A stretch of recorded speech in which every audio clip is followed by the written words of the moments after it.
Subscribe कीजिए the perfect classes channel को और बेल आइकन को दबाइए लेटेस्ट वीडियो सबसे पहले देखने के लिए। स्टूडेंट्स, आपका आपके चैनल द परफेक्ट क्लासेस में स्वागत है। Directorate of education GNCT of Delhi की वर्कशीट नंबर 6 डिस्कस कर रहे हैं बच्चों। क्लास 8 की वर्कशीट है, सब्जेक्ट साइंस है। 5 अगस्त 2021 की वर्कशीट है। अगर चैनल को सब्सक्राइब नहीं किया तो जल्दी से सब्सक्राइब कर लें। वीडियो अच्छी लगे तो लाइक और शेयर कर देंगे। तो स्टार्ट करते हैं वर्कशीट।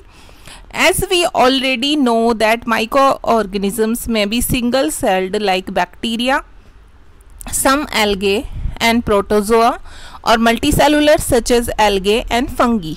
हम जानते हैं कि सूक्ष्मजीव एक कोशिक हो सकते हैं जैसे कि जीवाणु हो गए या कुछ शैवाल हो गए या फिर प्रोटोजोआ, ठीक है। और बहुकोशिक भी हो सकते हैं जैसे कि शैवाल हो गया या फिर फंगी कवक हो गया, ठीक है।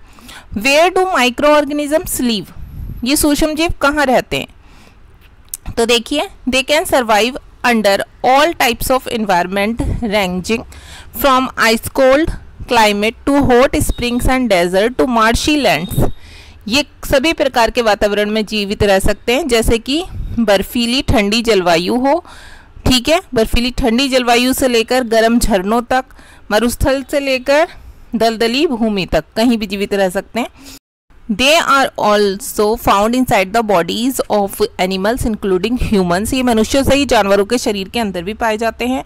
सम micro organisms grow on other organisms while other exist freely, कुछ सूक्ष्मजीव तो बच्चे दूसरे जो जीव होते हैं उन पर डिपेंड होते हैं, ठीक है। और जबकि कुछ स्वतंत्र रूप से मौजूद होते हैं, दूसरे जीवों पर रुकते हैं कुछ सूक्ष्मजीव और कुछ बिल्कुल स्वतंत्र रूप से अपने आप ही हो जाते हैं। Micro organisms like amoeba can live alone while fungi and bacteria में लिव इन कॉलोनीज। अमीबा जैसे सूक्ष्मजीव अकेले रह सकते हैं जबकि कवक और बैक्टीरिया समूहों में रहते हैं। तो देखिए, यहाँ पर पिक्चर दिखाई हुई है, ये हॉट स्प्रिंग की, गर्म झरने की, ये डेजर्ट्स की हो गई, रेगिस्तान की, ये आइस कोल्ड बर्फीली जलवायु की, और ये है इन सॉइल मिट्टी की, ठीक है। मतलब जो माइक्रो ऑर्गेनिज्म मिट्टी में पाए जाते हैं उनकी पिक्चर है। अब देखिए, it means that micro organism are found everywhere all around us on the earth. इसका अर्थ ये है कि सूक्ष्मजीव पृथ्वी पर हमारे चारों ओर हर जगह पाए जाते हैं। इंपॉर्टेंस ऑफ माइक्रो ऑर्गेनिज्म देखिए, सूक्ष्मजीव का महत्व। Micro organism are used for various purposes, सूक्ष्मजीवों का उपयोग विभिन्न कार्यों में किया जाता है। They are used in the preparation of curd, bread, alcohol and cake, इनका उपयोग दही, ब्रेड, अल्कोहल और केक बनाने में किया जाता है। They are also used in cleaning up of the environment, इनका उपयोग पर्यावरण की सफाई में भी किया जाता है। For example, the decompose the organism wash waste, vegetables, peels, remains of animals, faeces etcetera and keep the earth healthy. जैसे कि कुछ बच्चे जैविक कचरा बोलते हैं उसे, जैसे कि क्या बोलेंगे हम उसे, सब्जियों के छिलके हो गए, है ना, ये जैसे सब्जियों के छिलके हो गए, या फिर जानवरों के अवशेष हो गए, जो जानवर मर जाते हैं उनके अवशेष बचते हैं, या फिर मल हो गया, मलमूत्र जो होता है आदि, ये विघटित करते हैं उन्हें और पृथ्वी को स्वस्थ रखते हैं। Bacteria are also used in preparation of medicines, कुछ बैक्टीरिया का प्रयोग दवाइयाँ बनाने में भी किया जाता है।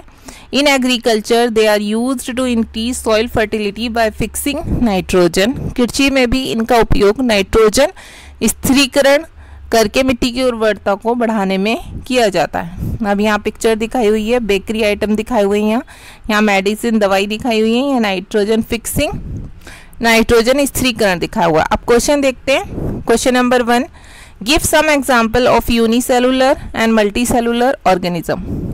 यहाँ पर हमसे कहा गया है कि एक कोशिक एवं बहुकोशिक जीवों के कुछ उदाहरण लिखिए। तो देखिए, हम इसका आंसर लिख देंगे बच्चों। आंसर नंबर 1 में, amoeba and yeast are example of unicellular organism, human, dogs, plants and birds are example of multicellular organism. तो एक कोशिकीय जीव के उदाहरण क्या हो गए? अमीबा और ईस्ट, ठीक है। और बहुकोशिक के उदाहरण हो गए मनुष्य, ह्यूमन, डॉग्स, कुत्ते हो गए, प्लांट्स, पौधे एंड बर्ड्स, पक्षी। तो ये आप लिख लेंगे आंसर नंबर 1 में। अब क्वेश्चन नंबर 2 है, where do the micro organisms are found. Micro organism जो होते हैं सूक्ष्म जीव, वो कहाँ पाए जाते हैं। तो आप इसका आंसर क्या लिखेंगे बच्चों, इसका आंसर आप वर्कशीट में सी लिखेंगे। यहाँ से आंसर नंबर 2 मैंने निशान लगाया हुआ है। They can survive under all types of environment ranges from ice cold climate to hot springs and deserts to marshy lands. They are also found inside the bodies of animals including humans. यहाँ तक लिखेंगे आप answer number 2। मैं बता देती हूँ, ये सभी प्रकार की जलवायु में पाए जाते हैं, जैसे कि बर्फीली जलवायु से लेकर गर्म झरनों तक, मरुस्थल से लेकर दलदली भूमि तक, और ये मनुष्य सहित जानवरों की शरीर के अंदर भी पाए जाते हैं। बस इतना लिखेंगे आप। आप क्वेश्चन नंबर 3 देखते हैं। क्वेश्चन नंबर 3 में लिखना है, write 3 examples of daily life where the micro organism is use. आपको 3 एग्जाम्पल देने, 3 उदाहरण बताने आपको सूक्ष्म जीवों के, जो हम दैनिक जीवन में उपयोग करते हैं उसके। ठीक है, तो आप यहाँ से लिखेंगे पॉइंट डालकर। देखिए फर्स्ट पॉइंट आप यहाँ पॉइंट में लिखने ना 3, तो आप लिखेंगे यहाँ से माइक्रो ऑर्गेनिज्म से। Micro organisms are used for various purposes. They are used in the prepare of curd, bread, alcohol and cake. यहाँ तक लिखेंगे पहले तो। सूक्ष्म जीवों का उपयोग विभिन्न कार्यों में किया जाता है। ठीक है, किसमें, या आप यहाँ से काट दीजिए 4 से लेकर यहाँ तक, बस यूज्ड तक आप इतना लिखिए। Micro organism are used in the preparation of curd, bread, alcohol and cake, इतना लिख दीजिए। तो ये हो जाएगा कि सूक्ष्म जीवों का उपयोग दही, ब्रेड, एल्कोहल और केक बनाने में किया जाता है। ठीक है, क्वेश्चन नंबर थर्ड का फर्स्ट ये हो गया। थर्ड की सेकेंड लाइन में आप ये लिख देंगे, they are also used in cleaning up of the environment. इसका उपयोग पर्यावरण की सफाई में भी किया जाता है। और थर्ड पॉइंट लिख देंगे, bacteria are also used in the preparation of medicine. कुछ बैक्टीरिया का उपयोग दवाई बनाने में भी किया जाता है। तो ये इतना लिख देंगे 3 पॉइंट्स में, आंसर नंबर 3 हो जाएगा। तो वर्कशीट कंप्लीट हो गई बच्चों। मिलते हैं नेक्स्ट वीडियो में। Thanks for watching.